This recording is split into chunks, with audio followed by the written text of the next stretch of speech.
Hello, Wary Wardens. This is Crimson, and you're watching some Dragon Age Origins. Our pick up where we left off after leaving Lothering. We had a bad dream about a dragon, which is an archdemon apparently.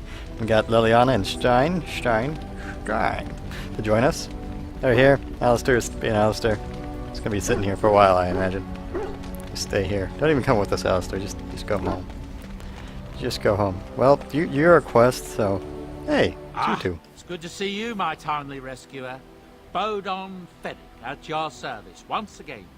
I saw your camp and remember the kind offer that you made the last time we met. And is there anywhere safer for a poor merchant and his son to sleep? I think not. I'm perfectly willing to offer you a fine discount for the inconvenience of our presence. How does that sound? Good? Yes? Fantastic. Just mind yourselves. Wonderful. Thank the gentleman, won't you, boy? Thank you, sir. We won't be a bother to you and your companions, I assure you. If you should need enchantments, simply talk to my boy. Otherwise, come speak with me. Sweet. Yeah. I mean, the Darkspawn can follow us, so... Hello. The boy's a bit simple, but he's rather good with enchantments. One of those tranquil fellas actually called him a... what was he now? A savant. I had no idea such a thing existed. I didn't know Tranquils could use words like savant. What does he do? He can fold lyrium into almost any weapon or piece of armor, though naturally some of the more extravagant materials will take more lyrium than others. It's a process that some of the master smiths back in Orzammar will perform, but my boy here is just as adept at it. Isn't that right, boy? Enchantment! And there you have it. If he really was that good, why are you here and not elsewhere making money off of that? I don't trust you. Oh, certainly, I can do that for you. Just come with me. Where are we going? Alright, so, two major things I kind of want to get is the tomes of extra skill points, and he's got all these things. All these things, very expensive things. Oh my god. So we have the feast day, there it is, backpack, right away, more inventory space please. We have a lot of the DLC stuff that each magic character and are free, so if you can boost their, I don't know, influence or whatever up right away, or I could just do it with normal random crap you can buy. Some nice items you can buy here. There's a lot of stuff. There's so much stuff. You always want to have enough for backpacks though. Buy everything I have. Yeah, everything, why not? I'm sure someone could equip these, but just take it. Take it, I don't care if it's named. Alright, I'll keep one chantry rope. Because I know who I stole it from. Ash Warrior Axe, daggers. Oath Keeper. I'll keep that oath. Sell these. Bows. Crossbow. I don't use that ever. And I still have 40 items in my inventory. That's just sold all my weapons and armor. Still full of crap. Alright, what about this crap? Spirit bombs. Deathroot extracts, I'll never use that. Want to keep the runes. Yeah, I guess I could start tossing these to my allies here. A couple of things that just don't matter. Like, there's no... You have to manually set the junk, kind of. But whatever. This isn't the console peasant version. Consoles are fine. They're fine. But if you can't gift this to people, it's just here to be sold, you know? Unless it's meant to be given to allies, which is this entire section here. I'm just gonna go. Usually like to do that stuff off screen. Nice exciting start to this episode. Inventory management. It's part of the game. What do you wish of me? Can we chat? If you must. Did you grow up in the wilds? Why do you ask me such questions? I do not probe you for pointless information, do I? You can probe me anytime. Beg pardon then while I jump for joy. What is it you asked if I grew up in the wilds? A curious question. Where else would you picture me? For many years it was simply Flemeth and I. The wilds and its creatures were more real to me than Flemeth's tales of the world of man. In time I grew curious. I left the wilds to explore what lay beyond, never for long. Brief forays into a civilized wilderness.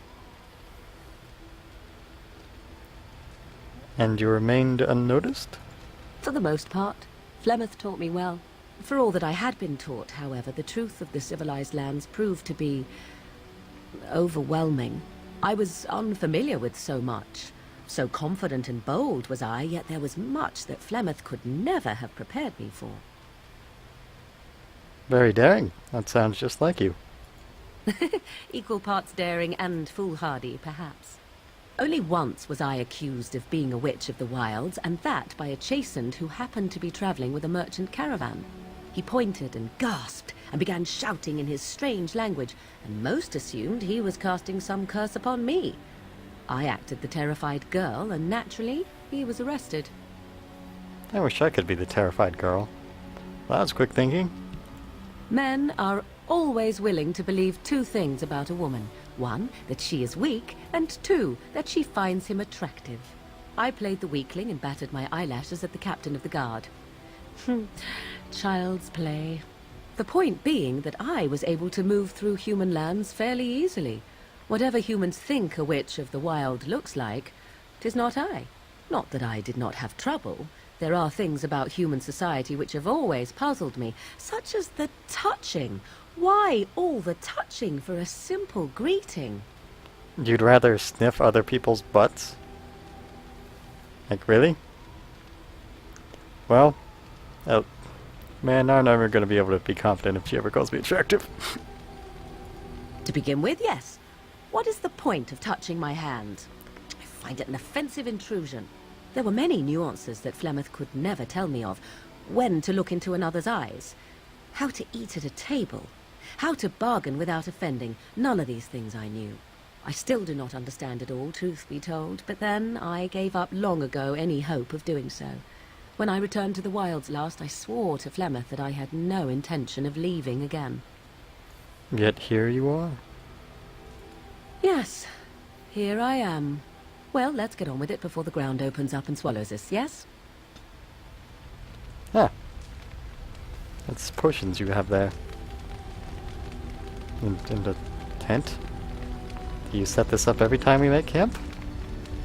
It seems very complicated. Yes? Let's keep chatting. But Dr. Talk? If you must. No quips this time? What's with Flemeth? Well, that depends, does it not? What does she seem to be? A nutty old bat? Sometimes I do wonder the very same thing. Tell me, how much do you know of the tale? The one that the chastened still tell of my mother, to frighten them into obedience. I've heard a little of it. No doubt such a tale has mutated much over time and telling. I can relay what Flemeth once told me herself, and you can decide whether or not 'tis the truth, if you desire. That sounds interesting.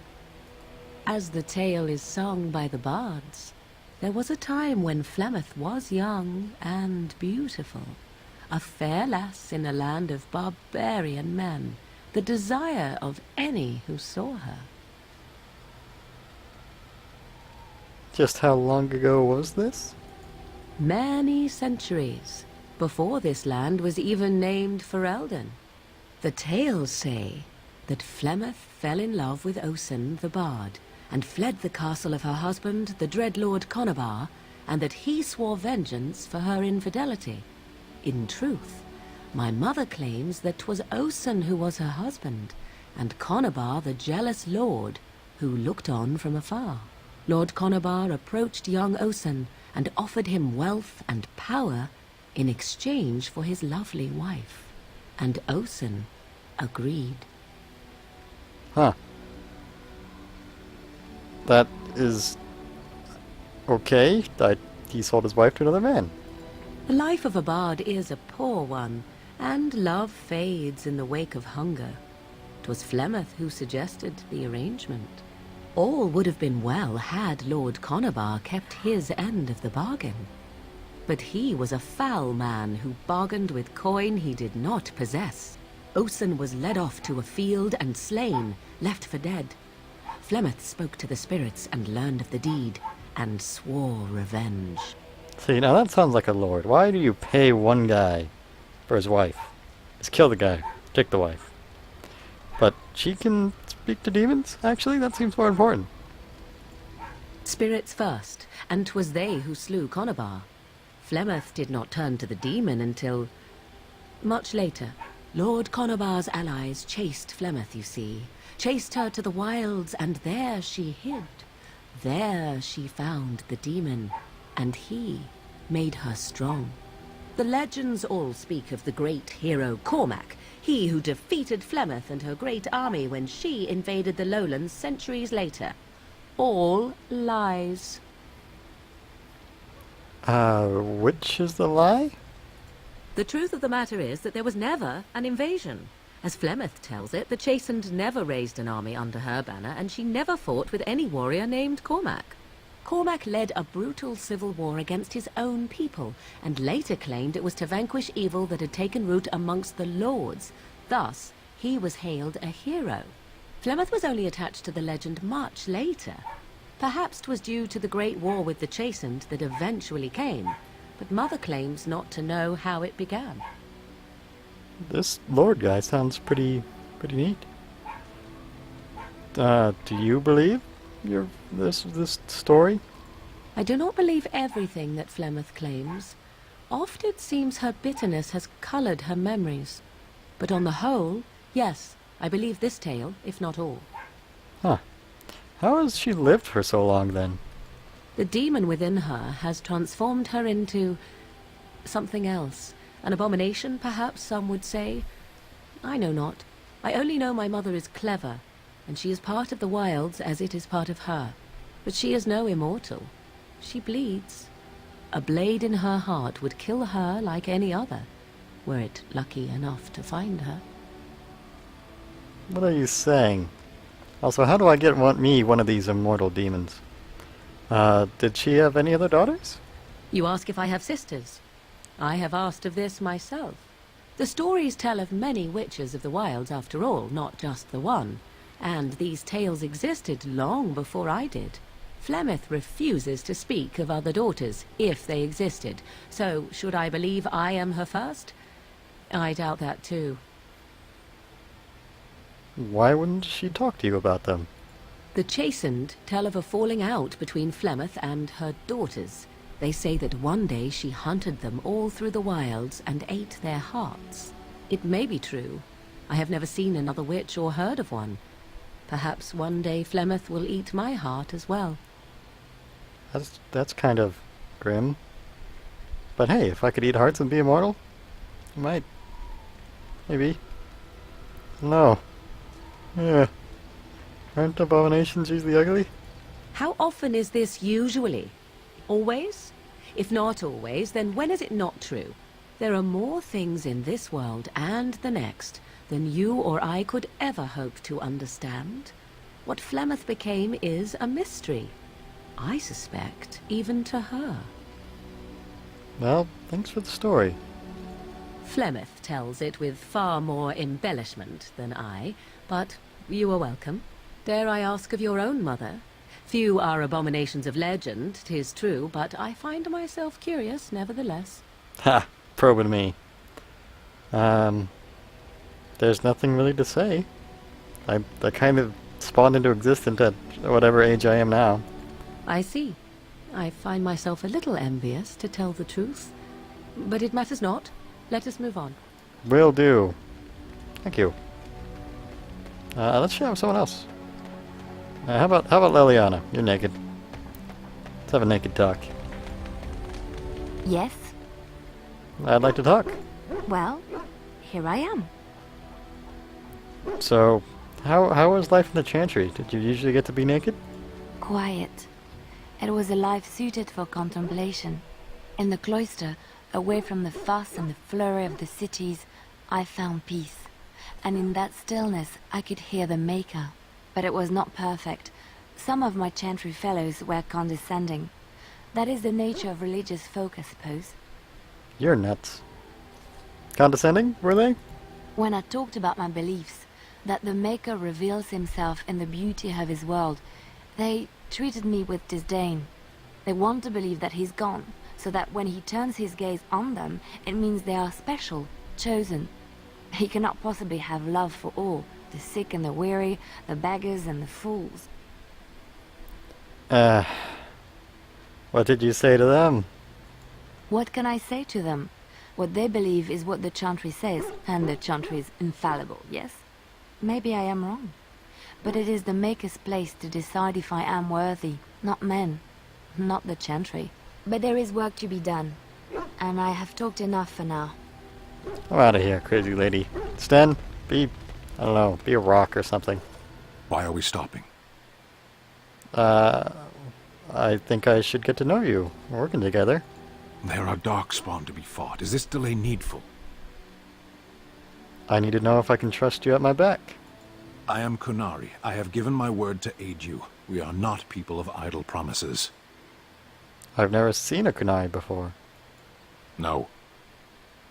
Why won't you tell me about your people?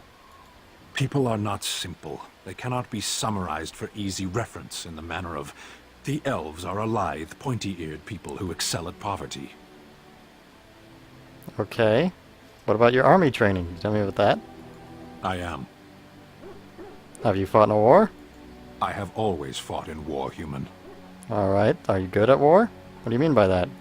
My people have been at war since the moment we set foot in the Northern Islands. Well, you're not warring right now, so... So, where are you from? We do now. Oh, you're the islands, okay. Who are you fighting?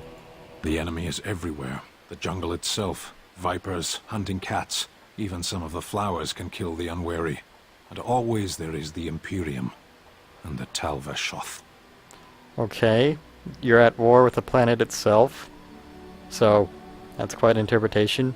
So, are you people... Are they gonna go after you if they see you? Because they fight us, of course. The Tevinter want nothing more than our absence. They tell us this with magic and steel and death. I do not see how this matters. Seheron and Parvolan are distant. Ferelden and the Darkspawn are immediate. What's your hurry, actually? I'm pretty curious about that. What a strange language you speak. You say hurry, where I would say duty. Your duty isn't to the Blight, though. No, it is yours, and you are chatting with me instead. Yes, it's part of my... whatever. As you wish. Just go. Just go, Rockman. Let's talk to you. You have an exclamation mark. You're a hard man to find. Where are my manners? The name is Levy Dryden. Did Duncan ever mention me? Levy of the coins, Levy the trader. Drove his Chevy to the levee, but the levee was dry, and I've never heard of you. Really? He never told you of old Levy? We've known each other for years. But here I am carrying on while you have a blight to stop. Don't want to waste your time. But you see, Duncan promised that together we'd look into something important for the Wardens. And for me. But poor Duncan's... well, no more. A tragedy it is, at that. But I know he would want his work carried on. His pledge fulfilled. What did he say? My family, well, past a bit checkered to see. Nobles look at us with disdain. My great-great-grandmother, Sophia Dryden, was the last Warden Commander of Ferelden back when the Wardens were known as freeloaders. So King Arland banished the Wardens, and he took House Dryden's land and titles. That was a jerk. What happened then? Hard to say. After King Arland died, there was a civil war, loads worse than this one. And our family was on the run, hunted by enemies, with nary a friend in the world. But Drydens are tough. We rebuilt, became merchants, and we never lost our pride. I'm surprised you're not dead. Why would you keep... well... So, what did you ask Duncan? I asked for the truth. My family reveres Sophia Dryden. We know she died at the old Grey Warden base, Soldier's Peak. We want evidence to clear her name. It won't restore our land or our titles, but it'll restore our honor. Yay, honor. What is Soldier's Peak? Well, no one's been to Soldier's Peak since Ireland's days. At least none that's come back. I spent years mapping the maze of tunnels to the peak, and I found the way a few years back. So I went to Duncan, I did, and I said that he could reclaim the old base and my family could have its honour. What do you need from me? I can pick my way through the tunnels at the base of Soldier's Peak, but the place, well, they say it's haunted, and it'll be dangerous for certain. Will you think on it at least? I'll help you. 1,000 blessings upon you, Warden. I'll mark down the location on your map. When you arrive, we'll pick our way through the tunnels together. Yay. Digging through tunnels to fight ghosts. I'm so excited. Are you excited, boy? What you barking at? Oh, why, you little... Did you just jump at the sight of your own shadow again? Oh, you're so funny. Such rapier wit. Your furry friend here took offence at me getting near his food. He snapped at me. Look. Good boy. Teach that silly Alistair a lesson. Sometimes I forget that he's a war dog. That'll teach me. Aw, thank you, dog. You rock. Well, with that total happening excitement in this episode, I'm gonna end this video here. I got the moon. Thank you so much for watching. My hat. It's off to you.